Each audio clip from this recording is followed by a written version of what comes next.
खड़ी चाय बेच रही थी। वहीं बेटी कथा झूठे कप मांज रही होती है। ठेले पर खड़ा एक ग्राहक उसे घूर घूर कर देख रहा था। वाह भाई वाह, क्या कड़क मस्त मक्खन माल है। मेरा मतलब अम्मा चाय बड़ी मस्त बनाई है मलाई मार के। ओ भैया, चाय पी ली हो तो जल्दी से पैसे दो और जल्दी से चलते बनो। बाकी ग्राहक भी चाय पीने के लिए खड़े हैं, भीड़ मत लगाओ। ग्राहक पैसे देकर चला जाता है। तभी खराब मौसम के साथ मूसलाधार बारिश चालू हो जाती है।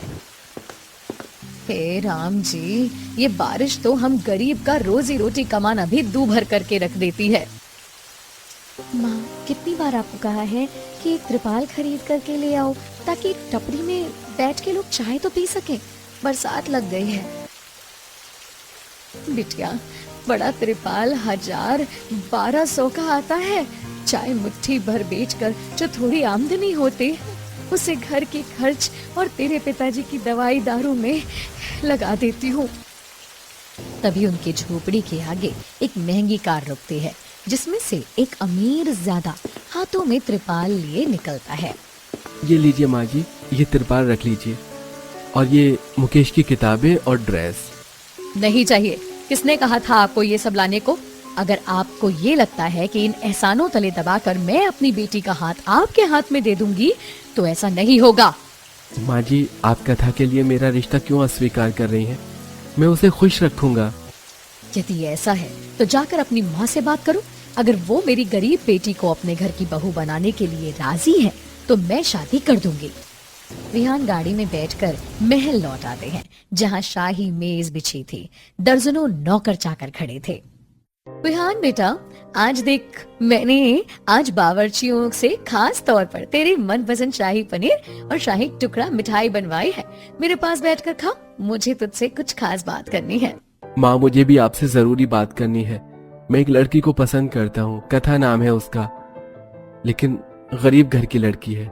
विहान, तूने सोच भी कैसे लिया कि मैं किसी 2 कौड़ी की गरीब जादी को तेरी दुल्हन बना करके इस महल में लेकर आऊंगी? मैंने तेरे लिए अपनी सहेली अपराजिता की बेटी पत्रलेखा को चुना है। उनका साज समान खानदान हमसे मेल खाता है। तेरी शादी मेरी पसंद से ही होगी। अगर आपका यही फैसला है माँ, तो मेरी इच्छा जान लीजिए। मैं शादी करूंगा तो केवल कथा से, वरना सारी जिंदगी कुंवारा रहूंगा। टूटा हुआ मन लेकर विहान कमरे में चला जाता है। तभी कौशल्या कहती है, शारदा बहू, कैसा कठोर मन है तेरा, जो तू अपने औलाद की खुशी नहीं चाहती है। रहने दीजिए, आपकी बहू को केवल अपनी ऊंची नाक बचानी है। पर एक बात याद रखना शारदा, कहीं ऐसा ना हो अपनी झूठी ठाट बाट बचाने के बदले बेटे को खो दो। शारदा बहू, विहान को अपना जीवन साथी चुनने का अधिकार है। ठीक है माँ जी, अपने बेटे की खुशी के लिए मैं उसकी पसंद को राजी कर आकर शारदा कमरे में आ जाती है। तभी पीछे से उसकी बेटी विशाखा आकर आग में घी डालते हुए कहती है, mummy, I can't believe this कि तुम दादी और डैडी की इमोशनल बातें सुनकर मेल्ट हो गई। देख लेना, वो गरीब भाभी शादी करके आएगी और भैया उसे रानी बनाकर रखेंगे। विशाखा, एक बार उस गरीब को इस महल की दुल्हन बनकर आने दे। ऐसी जगह दिखाऊंगी ना कि कभी ख्वाबों में भी नहीं सोचा होगा। आखिर शारदा गरीब कथा के लिए अपने मन में कौन सी साजिश रच रही थी?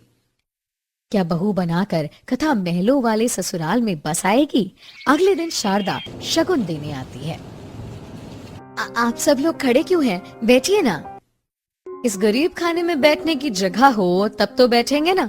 हमने अपने महल में काम करने वाले नौकर चाकर को भी स्टैंडर्ड कमरा दे रखा है। यहाँ तो बेटे के चलते इस झोपड़ी में खड़े हैं। शारदा, हम यहाँ रिश्ता जोड़ने आए हैं, शांत रहो।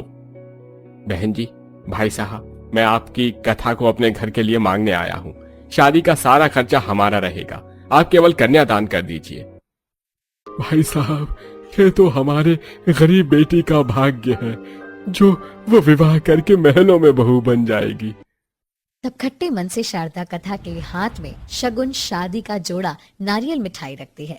थोड़े ही दिनों में शादी होकर कथा महल के ससुराल में आ जाती है, जहाँ नौकर चाकर फूल बरसाकर उसका स्वागत करते हैं। आइए बहू रानी, आपका स्वागत है। कथा, ये गंगा माँ है, बस यूं समझ लो ये मेरी माँ के जैसी हैं। इन्हीं के हाथों में मैं पला बड़ा हूँ। प्रणाम गंगा माँ। बहुरानी, आप मेरे पाँव मत छूइए, मैं इस महल की दासी हूँ। देख लीजिए माँ जी, ये रही आपके पोते की पसंद, जिसे नौकरानी और सास के बीच में